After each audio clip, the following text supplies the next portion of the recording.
Hi, my name's Joe with Canopy Productions. You see my shirt here.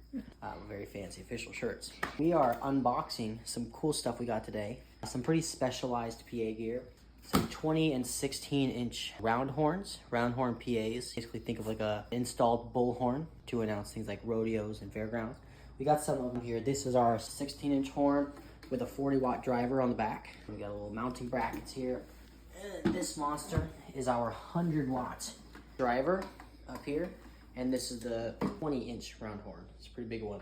The driver basically is the speaker, and that's actually where the sound is emanating from. It passes through this top section here, which actually directs and amplifies the driver. Otherwise, you really wouldn't have anywhere for the sound to go. It would be not nearly as loud. So it's kind of the science behind it, a little brief overview at least. All right, so my thing is Joe. So here is a box with the round horns. And when you open these up, not to stab with yourself, a box cutter too. With box cutters, because like not keys or this tool that I have. We have a pretty official box cutter, and we are opening boxes.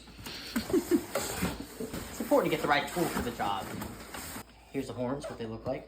They don't look like it, but they're made out of metal, which is cool. Yeah, it looks plastic. It does, but they're not. Underneath here, we got the rest of the components for our horn, the brackets, and then we got a bag of hardware. Take one of these guys. Oh, I need the box cutter. So we're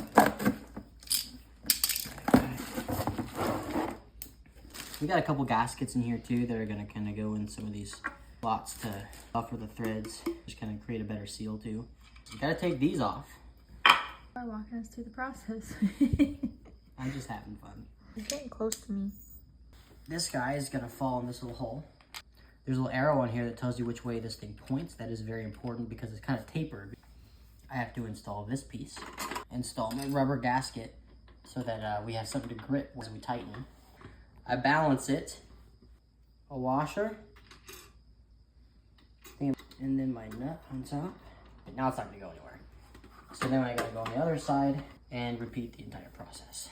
Once both sides are on, we'll tighten it down and we're ready to install the driver. And we do have to do this part first because these bolts won't really install once our centerpiece here is installed. So,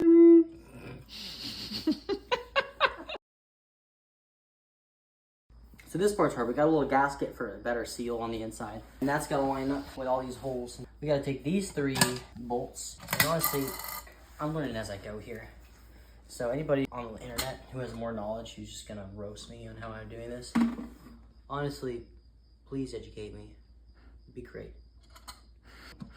Please give me feedback. Yeah. So this is interesting because we have this. This is ready for a driver. So sound goes out here and it bounces through our re-entrant tube, which is what we looked up that this is called. That I totally knew. That's why you looked it up. That's why I looked it up. And it comes back out the baffle. Obviously, I cone or baffle something along those lines. It's cone, right? So anyway. Pretty interesting, you can just talk through it and it works. So I'm talking here. And now I'm talking here. And now I'm talking, I think I'm talking the same volume here. And then when I talk here, it should be pretty loud. It's interesting. Okay, so last part, we got our huge 100 watt driver. Got a little rubber gasket, flapper in there. This is threaded, really simple. Set it down, screw it on. And then I'm cranking it down. Careful not to go too tight. I want it to seal really well, but I'm really trying not to crack or break anything. This outer bit is plastic. Those threads are metal, so I think that's about good. And then we have our horn. That's it. Hook our wire up, and loud noises will be made.